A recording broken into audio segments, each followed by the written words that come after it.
La noche que lo dejaron solo. ¿Por qué van tan despacio? Les preguntó Feliciano Ruelas a los de adelante. ¿Así acabaremos por dormirnos? ¿Acaso no les urge llegar pronto? Llegaremos mañana amaneciendo, le contestaron. Fue lo último que les oyó decir, sus últimas palabras. Pero de eso se acordaría después, al día siguiente. Ahí iban los tres, con la mirada en el suelo, tratando de aprovechar la poca claridad de la noche. Es mejor que esté oscuro, así no nos verán. También había dicho eso un poco antes, o quizá la noche anterior, no se acordaba, el sueño le nublaba el pensamiento. El sueño nos vuelve locos, muchachos. Se puede estar sin comer 2 semanas, a pura agua. Pero a ver, aviéntense 2 semanas sin dormir. No, hijo, se vuelve uno loco. Bueno, pues esto llevaban 3 noches sin poder dormir. Ahora en la subida lo vio venir de nuevo. Sintió cuando se le acercaba, está hablando del sueño, ¿no? Rodeándolo como buscándole la parte más cansada, hasta que lo tuvo encima, sobre su espalda, donde llevaba terciado los rifles. Mientras el terreno estuvo parejo, caminó deprisa. Al comenzar la subida, se retrasó. Su cabeza empezó a moverse despacio, más lentamente conforme se acortaban sus pasos.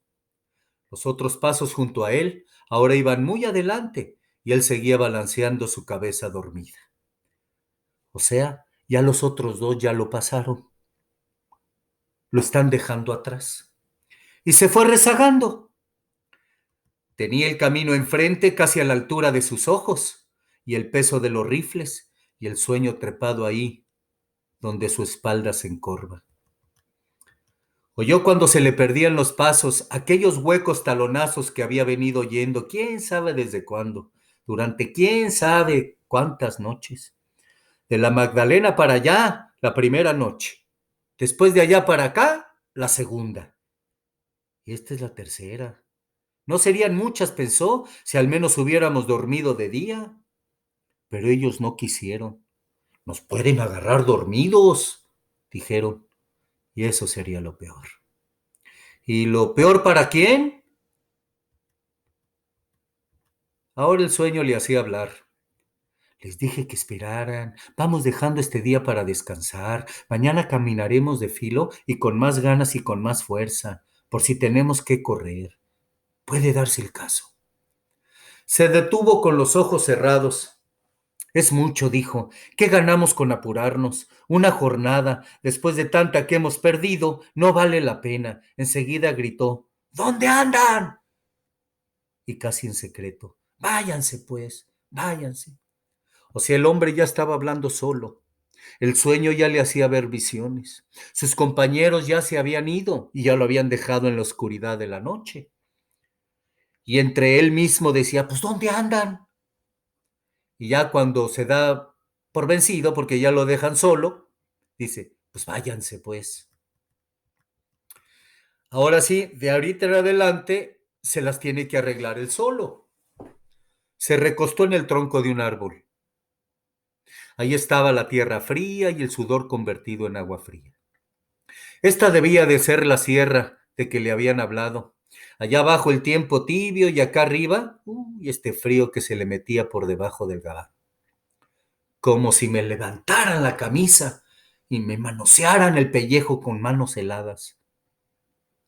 Se fue sentando sobre el musgo, abrió los brazos como si quisiera medir el tamaño de la noche y encontró una cerca de árboles.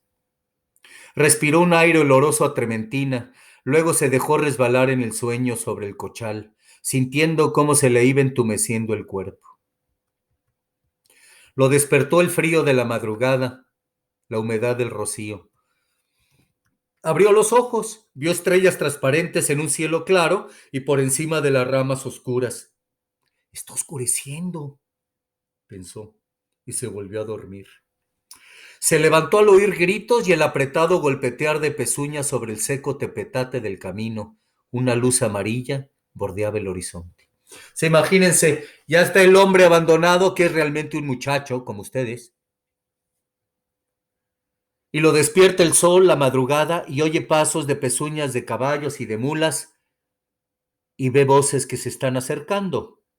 Afortunadamente no son los soldados. Entonces fíjense, los arrieros pasaron junto a él, o sea, los cowboys, los arrieros que agarran las vacas, pasaron ahí por donde estaba él, mirándolo, lo saludaron, buenos días, le dijeron, pero él no contestó, se acordó de lo que tenía que hacer, era ya de día, y él debía de haber atravesado la sierra por la noche para evitar a los vigías. Este paso era el más resguardado, se lo habían dicho. Pues tomó el tercio de carabinas y se le echó a la espalda, se hizo a un lado del camino y cortó por el monte, y hacia donde estaba saliendo el sol subió y bajó cruzando lomas terregosas. Le parecía oír a los arrieros que decían, lo vimos allá arriba, es así ya asado, y trae muchas armas. Imagínense ustedes, están escapando del ejército, se acuestan en un árbol a descansar, al día siguiente vienen unos arrieros, le dicen a ustedes buenos días, y lo oyen después hablar con los soldados diciéndole, sí, allá arriba lo vimos, así es y así es. Imagínense el miedo que no les entraría. Pues entonces les sigo, tiró los rifles, después se hizo de las carrilleras, se sintió liviano y comenzó a correr como si quisiera ganarle a los arrieros la bajada. Había que encumbrar, rodear la meseta y luego bajar. Eso estaba haciendo. Pobre Dios. Estaba haciendo lo que le dijeron que hiciera, aunque no a las mismas horas. Llegó al borde de las barrancas, miró allá lejos la gran llanura gris.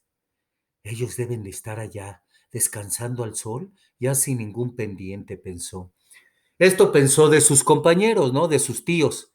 Él pensó que sus tíos ya se habían escapado, los que se adelantaron, y que ya estaban a salvo. ¡Ja, ja, ja, ja! Craso error, no es cierto, fíjense. Y se dejó caer barranca abajo, rodeando y corriendo y volviendo a rodar. Pobre Dios, decía y rodaba cada vez más en su carrera. Le parecía seguir oyendo a los arrieros cuando le dijeron buenos días. Sintió que eran sus ojos, eran engañosos. Llegarán al primer vigía y le dirán, lo vimos en tal y tal parte. No tardará el estar por aquí. De pronto se quedó quieto. Cristo dijo, y ya iba a gritar, viva Cristo Rey, pero se contuvo, sacó la pistola de la costadilla y se la acomodó por dentro, debajo de la camisa para sentirla cerquita de su carne. Eso le dio valor, se fue acercando hasta los ranchos del agua zarca a pasos queditos, mirando el bullicio de los soldados que se calentaban junto a grandes fogatas. Imagínense, ya llegó al campamento del enemigo, los soldados que lo andaban siguiendo, entre los arbustos, espía, y ahí los ve, están alrededor de la fogata. Llegó hasta las bardas del corral y pudo verlos mejor, reconocerles la cara. Eran ellos, su tío Tanis y su tío Librado. Ahí estaban los que se habían adelantado, pero no estaban a salvo, fíjense. Mientras los soldados daban vuelta alrededor de la lumbre, ellos se mecían colgados de un mezquite. En mitad del corral, no parecían ya darse cuenta del humo que subía de las fogatas, que les nublaba los ojos vidriosos y les ennegrecía la cara. Pobre de sus tíos, los colgaron a los dos de un mezquite, muchachos. A ellos sí los agarraron, y al muchachito que dejaron abandonado, irónicamente, es el que los está viendo morir. No quiso seguir viéndolos. Se arrastró a lo largo de la barda y se arrinconó en una esquina, descansando el cuerpo, aunque sentía que un gusano se le retorcía en el estómago. Arriba de él oyó que alguien decía, ¿qué esperan para descolgar a esos? Estamos esperando que llegue el otro. Dicen que eran tres, así que tienen que ser tres. Dicen que el que falta es un muchachito, pero muchachito y todo fue el que le tendió la emboscada a mi teniente Parra y le acabó su gente. Tiene que caer por aquí, como cayeron esos otros que eran más viejos y más colmilludos. Mi mayor dice que si no viene de hoy a mañana, acabalamos con el primero que pase y así se cumplirán las órdenes. ¿Y por qué no salimos mejor a buscarlo? Así hasta se nos quitaría un poco lo aburrido. No hace falta, tiene que venir. Todos se están arrendando para la Sierra de Comanja, a juntarse con los cristeros del 14. Estos son ya de los últimos. Lo bueno sería dejarlos pasar para que les dieran guerra a los compañeros de los altos. Eso sería lo bueno. A ver si no a resultas de eso nos enfilan también a nosotros por aquel rumbo. Feliciano Ruelas esperó todavía un rato a que se le calmara el bullicio que sentía cosquillarle el estómago. Luego sorbió tantito aire como si fuera a zambullir en el agua y agazapado hasta arrastrarse por el suelo, se fue caminando, empujando el cuerpo con las manos. Cuando llegó al reliz del arroyo, enderezó la cabeza y se echó a correr, abriéndose paso entre los pajonales. No miró para atrás ni miró en su carrera hasta que sintió que el arroyo se disolvía en la llanura. Entonces se detuvo, respiró fuertemente y temblorosamente. Y se escapó, muchachos. Imagínense el terrible miedo